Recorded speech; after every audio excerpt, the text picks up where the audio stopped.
There's a 100-foot canyon that lies before you, dropping thousands of feet into a coursing river. Any way around? You know there to be a land bridge, a day travel to the south. Our target may escape our grasp if we take one day detour. You wouldn't fall far behind, don't worry about it. There is a 5% chance we get over this 100-foot wide canyon. How? We can't delay! No. Natural 20.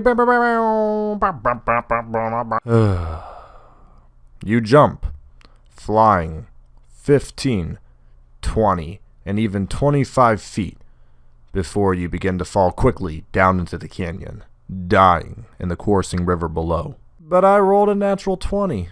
Welcome to SquidPublic. Slay the like button, subscribe for more content, join Patreon for one-shots and other content, as well if you liked the video, leave a comment down below. Thank you for watching.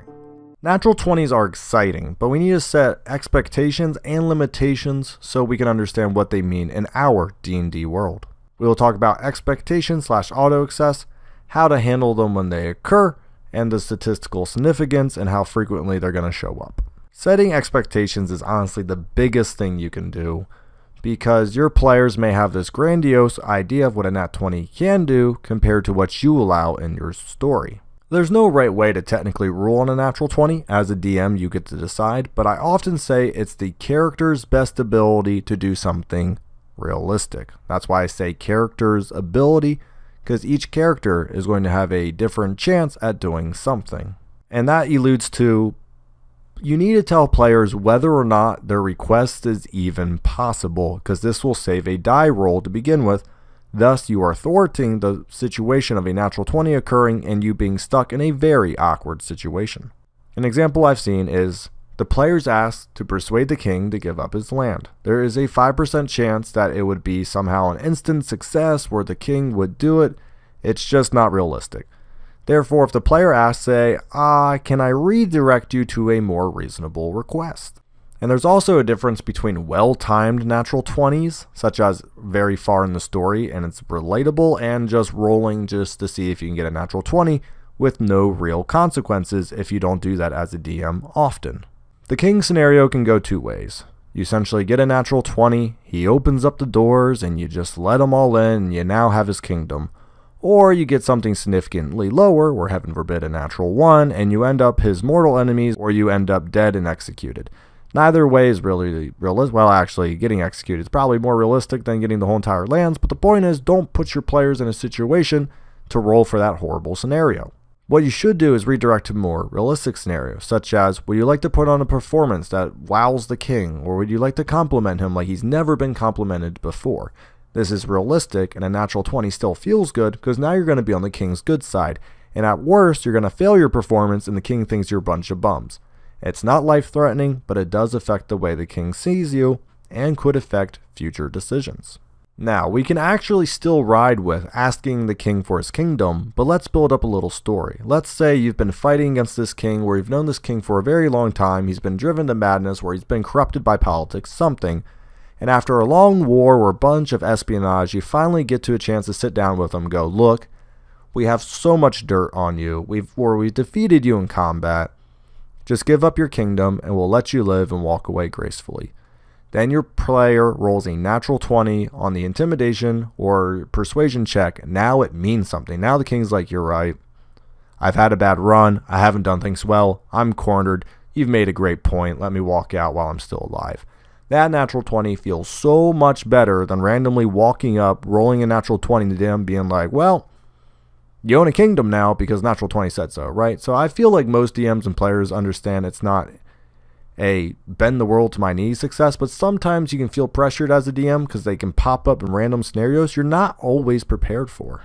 And we're actually going to talk about those scenarios where they kind of come up and you're not ready for them, where your player rolls and doesn't really describe what they want to do, and then a natural 20 shows its ugly face on the board. First off, it's just player etiquette to not roll dice without having the DM knowing what you're doing, because they don't know if you're rolling dice just to roll, or if you're like rolling and you want to ask request if the die roll is good. You're saying, would people really do this? Yeah, most likely, and probably have. Therefore, your players are just rolling a bunch of dice. As a DM, try to get them settled down. And as a player, I know it's fun to roll dice. At least don't touch your D20 because that is obviously the mode to do anything in D&D. If you want to roll your D4s or D6s, I guess go for it. But just try to avoid rolling a D20 because you may be tempted to be like, oh, that was a good roll. And I was thinking about asking doing Y or X. So as a DM, if that happens, you're ultimately down to two decisions. You have to say, what were you going to do? And then just let's say they say, I was going to ask the king for his kingdom. And they're like, well, what did you roll? And they go, you wouldn't believe it. It's a natural 20. It's like, oh, wow. I wonder how many times you rolled that, right? Or maybe they did roll it once. So and then in that scenario, you have two more options. You can say, fine, I'll take it. Or you can go, no, I need you to re-roll because that's such a ridiculous request. Going back to the second option in the beginning is the player is like, I want to ask the king for his kingdom. And you can say, oh, okay, that's unreasonable.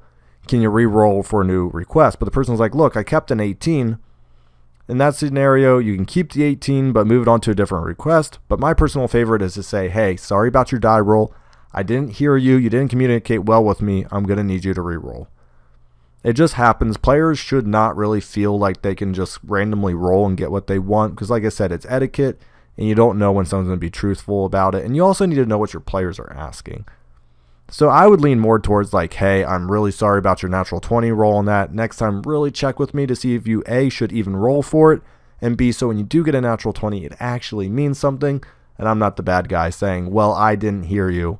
And A, and B, I didn't even like that request. I wouldn't have made you roll, so you would be disappointed. It's really about clear communication on what your natural 20s can do. When players can roll, and if they do roll without your expectations, kind of just make them refresh the scenario and do it again, because that's fair for everybody involved. With all that said, do natural 20s mean auto success? Before we talk about that though, let's talk about natural 20s and how often they're going to occur in your personal game. In an average session, if 4 players roll 20 times, you're going to see 4 natural 20s and also 4 natural 1s.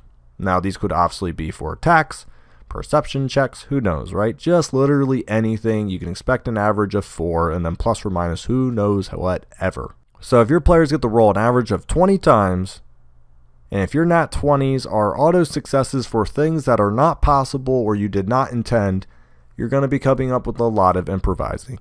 And what I mean by this is, let's say the players walk into a tavern. Someone goes, I want to do a perception check. You're like, sure. They go, natural 20. And you're like, okay, well, originally there was nothing planned in this inn, but because you got a natural 20, now I feel like I need to add this story beat now rather than later.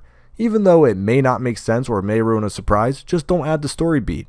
If your player gets a natural 20 on a tavern inspection check, I don't know, just try to make it fun and goofy and just be like, you notice there's a love story written underneath the table or something, where you notice that the guy at the bar is sneaking liquor into his pocket. I don't know, make up something that's going to be minor or fun and that the player wouldn't have seen without a natural 20, but definitely don't ruin your session because you feel like you need to go that extra step for a natural 20 when it wouldn't grant anything or make sense for your story. We can say the same exact thing for a natural 1, just don't make it world ending because it's going to happen a lot. Therefore, just take everything I said about natural 20, reverse it. Having an auto success will kill expertise and proficiency, and I'll tell you why. This idea will combine both natural 20s not being an auto success, as well as telling players no. Let's pick a scenario. Your warrior and wizard want to do an arcana check. Your warrior has a -1 to intelligence, or just 0, let's just say 0. And your wizard is proficient with a +4 int. So let's just say it's +7 to Arcana for the wizard. It's 0 for the fighter. They want to figure out some arcane runes or something, so they roll an Arcana check. Your wizard gets like a 10, an average roll goes up to 17. But behold, your warrior gets a natural 20. They are now somehow telling the wizard about his own craft and everything he knows about Arcana runes because X, Y, or Z.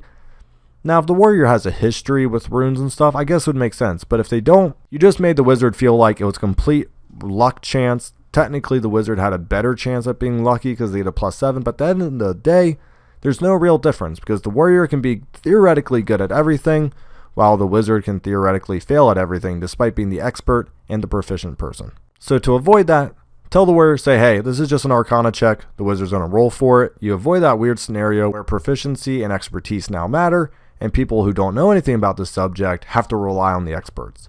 It creates rolls and fairness and allows the die rolls to actually maintain some weight rather than just being completely lucky at the game. At the end of the day, I still look at natural 20s character's best ability to do something.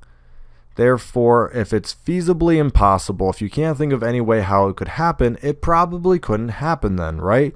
Therefore, it's just not in the realm of possibility. Have the player ask for something else or describe it to the character's best ability and say you end up short. Natural 20s, in my mind, are not an auto success at any request because then there's always a 5% chance to get out of something. Let me know what the most absurd thing was your players asked for or tried to get away with when a natural 20 occurred. For me, my instance was in Strahd.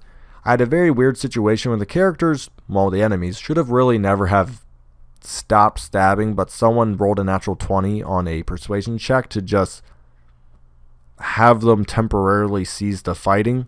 The fighting still went on in the back, but the character that got the natural 20 and the enemy kind of had like this weird stalemate. And that's about as far as I was willing to go. It didn't completely break my story, but the natural 20 did allow a slight bend of the rules to the character's ability. They were a bard, they had expertise in persuasion. It just made me feel like, you know what, I'm going to reward that natural 20 a little bit, because it is a natural 20, but I'm not going to derail my lore or my story, because that's not how this works. Thank you for watching. I hope you had a good time. Like and subscribe below.